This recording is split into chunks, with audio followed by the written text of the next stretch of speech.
Saludos cordiales, apreciados estudiantes. Seguimos aprendiendo la psicopatología de las conductas motoras. Bienvenidos a todos. Debilidad motriz. En 1911, Dupré aisló una entidad específica a la que llamó debilidad motriz, que estaba compuesta por los siguientes factores. Primeramente, la torpeza de la motilidad voluntaria, caracterizada por gestos burdos, pesados, como trabadas, marcha poco grácil. Frente a una tarea o gestualidad precisa, el niño se instala en forma inadecuada, inclinado sobre una silla o en una posición de desequilibrio. El segundo factor es las sincinesias, que son movimientos difusos que implican grupos musculares no afectados normalmente por un determinado gesto. Debemos distinguir aquí las sincinesias de imitación, que suelen difundirse horizontalmente, movimiento de pronosupinación de la marioneta que se difunden de una mano hacia la otra, bastante frecuentes, que desaparecen lentamente en el curso de la evolución, y las sincinesias tónicas, que se difunden a menudo a través del eje vertical, movimientos bucofaciales importantes cuando se mueven las manos y movimiento de los brazos cuando se mueven los miembros inferiores. Estas solo se dan en algunos niños y persisten con la edad. El tercer factor es la paratonia, caracterizada por la imposibilidad o dificultad extrema para obtener una relajación muscular activa. Por ejemplo, cuando el niño está frente al examinador, quien sostiene sus manos y antebrazos, mantiene estos en idéntica posición una vez que desaparece el soporte, incluso si se le pide que se relaje. Esta paratonia es una especie de contracción cerúlea que en algunos casos puede llegar hasta la catalepsia y constituye un gran impedimento para la adquisición de la motilidad ligera y armoniosa. Estas manifestaciones pueden ir acompañadas de reflejos algo vivos o de algunos signos mínimos de irritación piramidal. Para Dupré, el origen orgánico de esta debilidad motriz no es dudoso, dado que, según él, deriva de un proceso de detención del desarrollo del sistema piramidal. No debe confundirse con las anomalías lesionales de las vías motoras y con las perturbaciones que acompañan a la deficiencia mental profunda. En nuestra época, este concepto debe ser delimitado con mayor rigor todavía. Deben ser excluidos los síntomas neurológicos que expresan una lesión y reservar dicho término para las deficiencias motrices propias de las afecciones que se manifiestan en el niño, tanto en la torpeza para estar en su cuerpo como para ocupar el espacio y moverse en él, con una motilidad intencional y simbolizada suficientemente fluida. La debilidad motriz como síntoma se encuentra también en los niños de emotividad lábil, con frecuentes pero discretas perturbaciones del esquema corporal y una vida imaginativa dominada a menudo por la mediocre distinción entre el yo y su medio. Dispraxia. No hay límites precisos entre la debilidad motriz grave y lo que suelen llamarse dispraxias infantiles. Estas últimas se caracterizan por profundas perturbaciones en la organización del esquema corporal y en la representación temporoespacial. Se trata de niños que son incapaces de llevar a término determinadas secuencias gestuales o que las realicen con extrema torpeza, como por ejemplo vestirse, anudarse los zapatos, abrocharse la camisa, ir en bicicleta sin rueditas cumplidos los 6-7 años, Sus dificultades todavía mayores si deben realizar secuencias rítmicas, por ejemplo, golpear alternativamente las manos y después las rodillas, o actividades gráficas, digrafía mayor, mediocridad en el dibujo. El fracaso es frecuente cuando se trata de operaciones espaciales o lógico-matemáticas.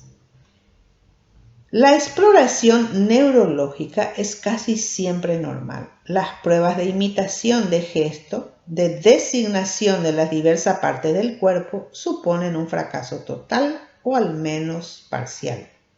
En el plano afectivo, podemos distinguir dos grupos de niños. Unos presentan ante todo dificultades motrices, sin rasgos psicopatológicos sobresalientes. Hallamos ciertamente inmadurez, actitudes infantiles o inhibición en los contactos que pueden ser posiblemente reactivos. Dado que el niño dispráxico acostumbra a ser blanco de burlas y el hazme-reír de sus congéneros, pero de todo ello se mantiene dentro del marco de un desarrollo psicoafectivo sensiblemente normal. Los del otro grupo manifiestan unas perturbaciones más profundas en la organización de la personalidad, que se traducen en el plano clínico por su aspecto extraño, dificultades de contacto y un relativo aislamiento del grupo infantil. Tipos de dispraxia. Dispraxia ideomotora. Dificultad entre la secuencia de pensar y realizar una tarea sencilla. El niño presenta esta dificultad en realizar tareas sencillas que implican un solo paso, por ejemplo, peinarse. Dispraxia ideomotoria. Dificultad en la cadena de secuencias simples que dan lugar a un acto final más complejo, por ejemplo, hacer una trenza, abrir una cerradura o atarse los cordones de los zapatos.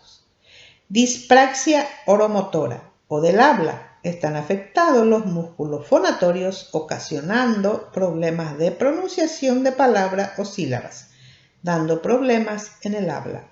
Dispraxia constructiva. Dificultad en la comprensión de las relaciones espaciales entre los objetos. Afectada la capacidad para entender y aplicar las relaciones espaciales. Por ejemplo, meter un objeto pequeño dentro de uno más grande. Finalmente hablaremos de los TIC. Se caracterizan por la ejecución frecuente e imperiosa, involuntaria y absurda de movimientos repetitivos, que representan a menudo una caricatura del acto natural según Charcot. Su ejecución puede ir precedida de una necesidad y su ejecución puede ser causa de malestar. La voluntad o la distracción puede detenerlos temporalmente. Suelen desaparecer en el transcurso del sueño. Tipos de tics. Los tics faciales son los más frecuentes, como el parpadeo, fruncimiento de cejas, el rictus, que es la contracción de los labios que deja al descubierto los dientes y da a la boca un aspecto parecido al de una sonrisa forzada. Protrusión de la lengua empuja contra los dientes o entre ellos mientras el niño está en reposo, tragando o hablando. Movimientos de la barbilla, etc. Los tics a nivel de cuello, como el cabeceo, salutación, negación, rotación. Los tics de encogimiento de hombros, de los brazos y de los dedos. Los tics respiratorios como el resoplar o bostezar, sonar, toser, soplar, etc. Los tics fonatorios. Chasquear la lengua se produce al separar la lengua bruscamente del paladar. Gruñir, gritos más o menos articulados y los ladridos. Todos estos tics pueden presentarse solos o asociados, manifestarse siempre idénticos en un mismo paciente o suceder unos a otros. Suelen aparecer entre los 6 y 7 años de edad y se instauran lentamente. Antes de que sobrevenga el tic, el sujeto percibe una sensación de tensión y el tic aparece como una especie de descarga que le alivia.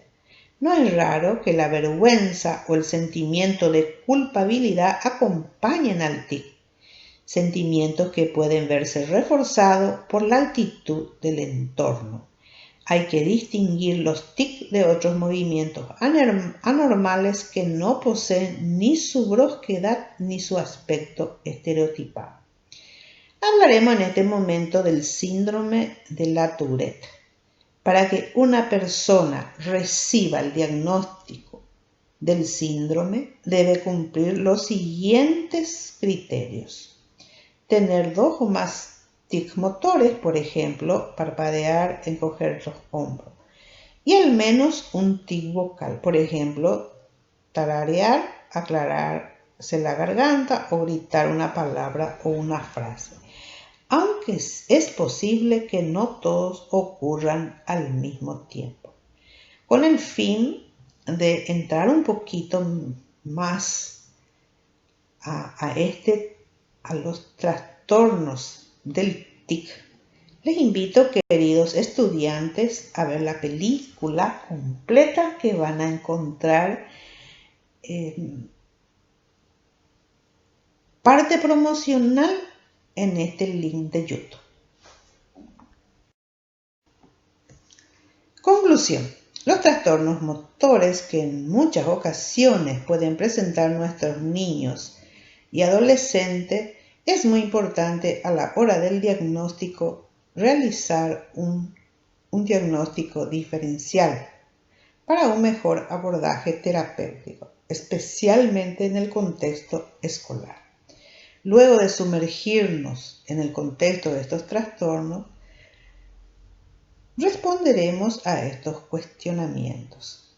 ¿Conoces a niños y adolescentes con trastornos motores? ¿En qué han mejorado tus conocimientos sobre estos trastornos?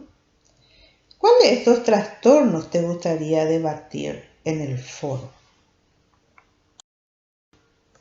Apreciados estudiantes, la bibliografía consultada es la de Marcelli y Ajuriaguerra, tercera edición. Les deseo muchos éxitos y muchas gracias.